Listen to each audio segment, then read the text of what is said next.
Thank you so much for your kind introduction, Dr. Fauzia. I am truly humbled. And I might say that, well, big titles and all are really meaningless. What matters is that we are all here, we are all equally qualified and equally experienced, and we all have our unique perspective on diabetes. So today we are going to be, today's talk is shared care. So we are on one platform where we all need to be together, and we all need to come on the one point of view. And which is why I'm so very glad that I have the opportunity to talk just after Dr. Shahid and his brilliant talk, because that gives a very unique aspect. It is so important in our circumstances. But at the same time, it is good to be aware of other horizons and where diabetes management is going, and where hopefully sometimes in the future we would also find ourselves. So today I'm going to be talking about holistic management of type 2 diabetes with semaglutide. And why holistic? So these are my disclosures. And today I'm going to be sort of like, first of all, presenting a little bit of the burden of diabetes and its complications, and then take you through the incretin axis and how it has its place in the management of diabetes today in 2024, and finally a little bit of our own experience with the use of one of the latest ones of the GLP-1 receptor agonist, the semaglutide. So let's begin. The burden, and I'm sure you have seen this slide. So basically, these circles here all show that where we are today in 2021 and where we will be in 2045. So a 20-year gap. And you can see that the increasing prevalence of diabetes is a global phenomenon. It is occurring all over the world. But the point of concern is that in this part of the world, the prevalence of diabetes is doubling. The numbers are doubling. This is the MENA region, where Pakistan is. And just to highlight this again is from the IDF Diabetes Atlas, and you see, and I'm sure this is again a very familiar slide to many people, that in 2021, this is the latest atlas, by the way, the new atlas would be coming on soon, hopefully. We already are third in the scheme of nations where the highest number of people with diabetes live. And if you look at there, and this is Pakistan, it is just behind India and China as the number of people with the highest number. But if you put it into context of Pakistan's population in relation to the population of these countries with 1 billion people, we are a fifth of the size, yet we have half the number of diabetics. So if you translate it, and which Dr. Shahid also just said, that we have nearly 1 in 3 adults who is a diabetic. It's an enormously huge number. And this is a point to reflect. And this is another slide I would like to show you, an animation. This is from the Centers of Disease Control in the USA. And it shows that the trend of increasing obesity and the trend in increasing diabetes follow each other. The darker colors are higher prevalence, and this is mirroring the trend. Diabetes is obesity. It is just the two faces of the same picture. And if you realize that diabetes and obesity go hand in hand, you must realize that treating obesity is a key aspect of the diabetes management paradigm. You cannot manage type 2 diabetes without managing obesity. Try it, you will always lose. And diabetes doesn't come alone. It brings with it its baggage. And the baggage of diabetes complications we are all familiar with, such as diabetic neuropathy, the microvascular complications, neuropathy, retinopathy, and nephropathy, and the macrovascular complications such as heart disease and stroke.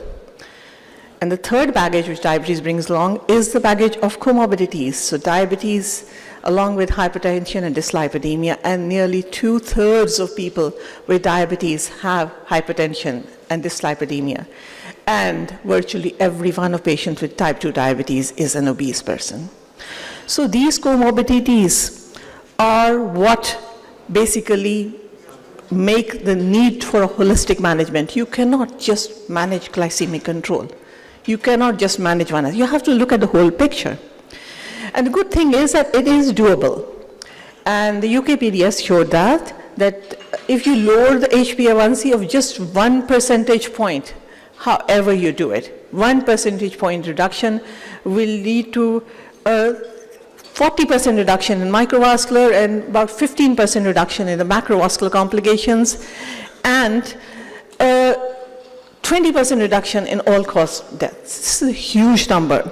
So good glycemic control saves lives, prevents complications, saves lives. So good glycemic control, Dr. Shahid said, yes, that is essential, and it is essential early on. It is essential right in the beginning.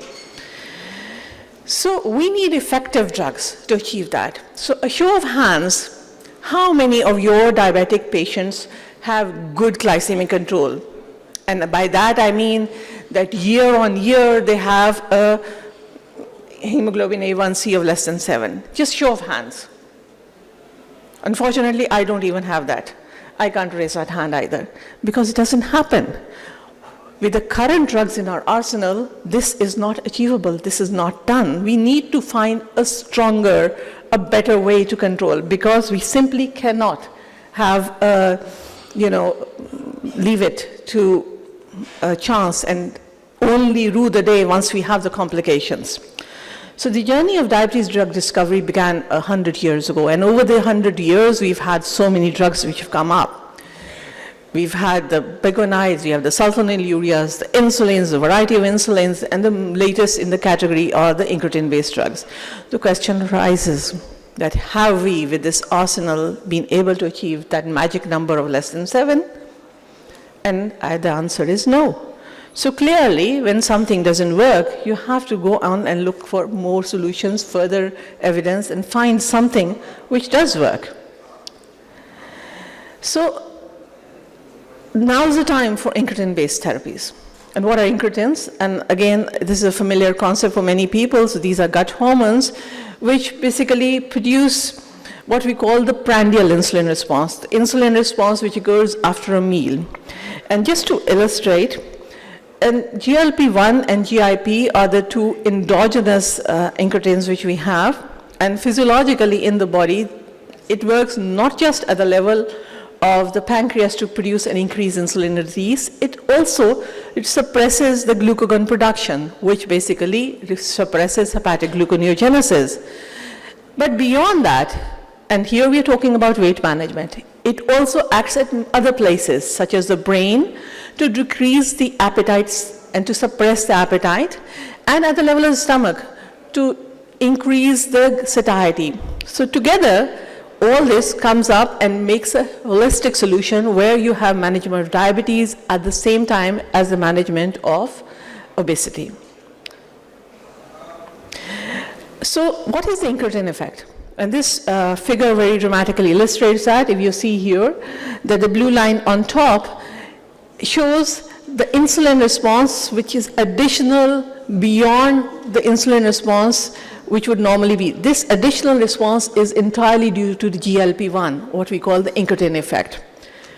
And this occurs in all of us, all healthy individuals, however much of us are healthy. But this is the 2/3 of the prandial insulin response is due to the incretin. Unfortunately, in type 2 diabetics, this response is blunted. And you see very clearly, compared to normal, the prandial insulin response is delayed and it is ineffective. And this is the key thing which we need to target. We have targeted many other things. Time to target this, because this is the deficiency which would be responsible for the postprandial response, and this should be targeted by somehow some incretin-based therapy. So how can you target the incretin axis? You can target the incretin axis by somehow giving the GLP-1 receptor agonist, because the endogenous GLP-1 has a very small half-life. It's got a half-life in minutes. So an exogenous GLP-1 receptors agonist, which have a longer half-life, would be one way to harvest this incretin effect. And the other way would be to actually somehow prevent the degradation of the endogenous GLP-1, the GLP-1 you already have in your system. If you can somehow stop it from breaking down, you can have a longer effect. And this is where we have the DPP-4 inhibitors, which basically break down the enzyme, which break down the GLP-1. But there's a big difference. Is it the same result either way? It is not. Because the effect of the DPP-4 inhibitors only allows your endogenous GLP-1 to be present for a longer period of time. But we just said that the endogenous GLP-1 response is defective, it's deficient in type 2 diabetics. So the difference here is that DPP-4 inhibitors have a milder elevation of GLP-1, whereas the GLP-1 receptor agonists produce the GLP-1 receptor agonism in pharmacological doses, in doses which are effective. And which is why glycemic response to glycemic response, GLP-1 receptor agonists have 3 times the glycemic response of a DPP-4 receptor agonist. This is important to know because they aren't the same. So coming to the GLP-1 receptor agonists, and this is the third part of my talk here. So we have many GLP receptor 1 agonists which are available. They are being developed. Some are here in Pakistan. Some may be here in Pakistan at some time. So are they all the same? Basically, the GLP-1 receptor agonists, basically the differences between them lie in the molecular size, in the origin of the molecule, where they come from, and what is the duration of action. So coming to the molecular size, a smaller molecule is an easier formulation, and it is the size here. We have the smaller molecules such as the liraglutide, semaglutide, and exenatide, and the larger humongous molecules such as dulaglutide. The second difference lies in the duration of action. So we have GLP-1 receptor agonists which last only 2 or 3 hours, which means that you have to give them at least twice a day, up to the GLP-1 receptor agonists which have a sustained duration of action for 7 days. And the important thing is the origin. So there are therapies which are based upon the actual GLP-1 which is present in our system, the GLP-1 which we call the native human GLP-1. And the other agonists which are based upon something which comes from that thing, which is a kind of lizard which is known as the Gila monster. So it's from the venom, the salivary venom of this thing. So that is called exendin. So we have the native GLP-1 based therapies and the exendin based therapies. And so putting them all together, what would be the ideal GLP-1 receptor agonist? It will be one which has a small size, which makes formulations easy and convenient, a longer duration of action, which requires you can have a sustained effect with less injectable therapy, and which has a strong homology to native GLP-1. So among all the GLP-1s which we see, which actually ticks all these boxes, is what we call semaglutide, which has a very high homology with the native GLP-1. Basically, it is almost the same as your own GLP-1, with a slight spacer inserted around in the middle, which increases its half-life to about a week, which enables a weekly injection. And this is the latest among them. So we have this launched only in 2017. So one might very well say that does it work and do we have enough evidence? So the last part of my talk is about what is the clinical evidence we have. And here I would like to share, because after the rosiglitazone debacle in, I think it was the 2000s, the regulatory agencies made it mandatory that you should have enough trials, enough evidence which support the use of the drug and which have the cardiovascular outcomes and everything. So now we are very fortunate. Perhaps that is why the older drugs do not have all that evidence, because at that time it wasn't mandated, but now it is mandated, and we do have this evidence. And first of all, the clinical program, the SUSTAIN program, so these are 11 trials. I can't obviously summarize all of them, but they basically study the GLP-1 receptor agonism against placebo, against active comparators, against other GLP-1 receptor agonists, And also then we have the outcome trials, the SUSTAIN-6, which shows that how does the GLP-1 receptor agonist work in the longer run in the cardiovascular outcomes, and then the post-marketing trials, the FLOW and FOCUS.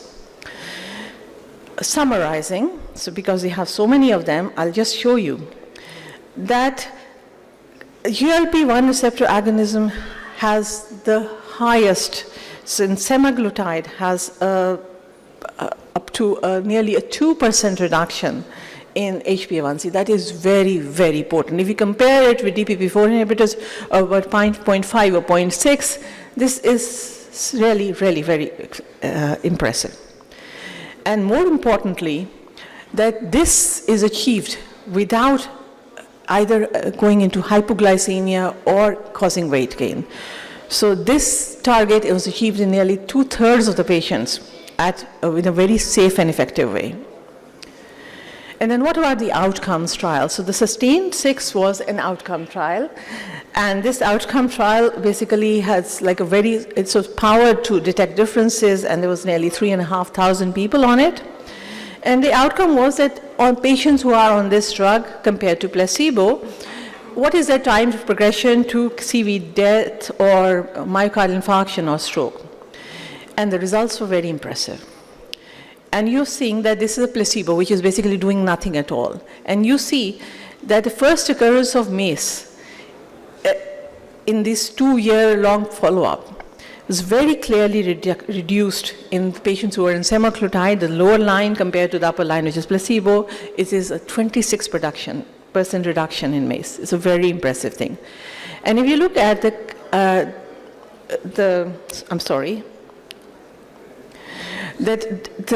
individual outcomes, be it cardiovascular death, be it non-fatal MI, be it stroke, or be it the composite cardiovascular outcome, it showed reduction all across the board.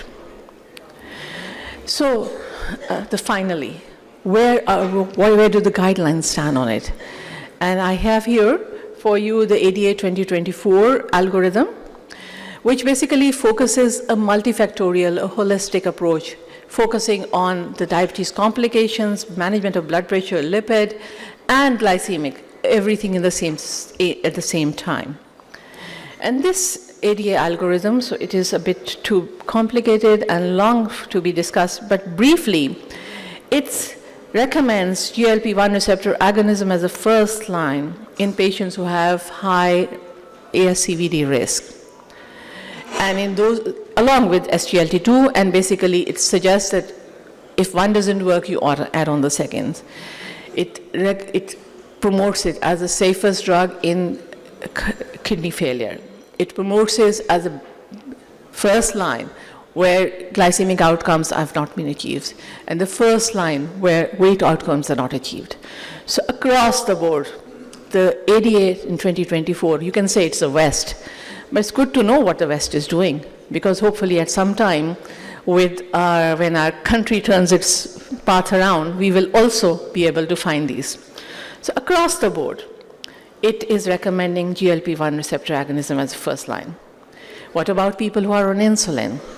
The important thing is that now the ADA says that consider putting the patient on GLP-1 receptor agonist. Once you're stepping up from OHG, oral hypoglycemic agents, do not go straight to insulin. Add GLP-1 receptor agonist first, again, if you can do it, which is a question here. And the second thing is that if the patient is already on insulin, basal insulin, and you want to basically step up, so before you add the prandial insulin, you add a GLP-1 receptor agonist, because the GLP-1 receptor agonists are which increase the prandial insulin secretion endogenous. In clinical practice, it is used as, what I say for this GLP-1 for semaglutide is that you start low and go slow. Start with a lower dose, titrate up after a month, and then you can have either a maintenance dose of 0.5, or in my patients, I particularly like to always target the maintenance dose of 1 milligram. And this can be done to patients who have multiple comorbidities and are on multiple drugs. So it's a very safe drug. For my patients, because it is a drug which causes, the most important side effects are GI side effects. So good to counsel them, tell them this is going to happen, you're going to have some nausea initially. So in the first day or two after injection, just try to keep your meals light. Important thing, it doesn't cause hypoglycemia, but if you're giving it with an agent which causes hypoglycemia, such as sulfonylurea or such as prandial insulin, there is a potential to cause hypoglycemia in them due to that agent which is being potentiated. You should watch out for pancreatitis, but in the semaglutide, it is very low. The contraindications include, you must ask about familial thyroid cancer, because this is one of the absolute contraindications, and pregnancy. But as a pragmatic measure, I avoid giving it to people who have gallbladder disease or are alcoholics or are at high risk of pancreatitis. But this is not a contraindication, just a caution. So what's next? It is under development, and trials are studying for HFpEF, because up till now, heart failure was SGLT2. But studies are going on for HFpEF, heart failure preserved ejection fraction, peripheral arterial disease, and also other trials are in NASH, non-alcoholic steatohepatitis, what we call MASH now, and neurodegenerative disorders. So my key points are that treating obesity is a key aspect of managing diabetes. You can't do it without that. And our safety data shows that it is a very effective glycemic control and weight control, and at the same time is reducing CV outcomes with semaglutide. So with that, thank you, and I'm here for any questions if you. Thank you.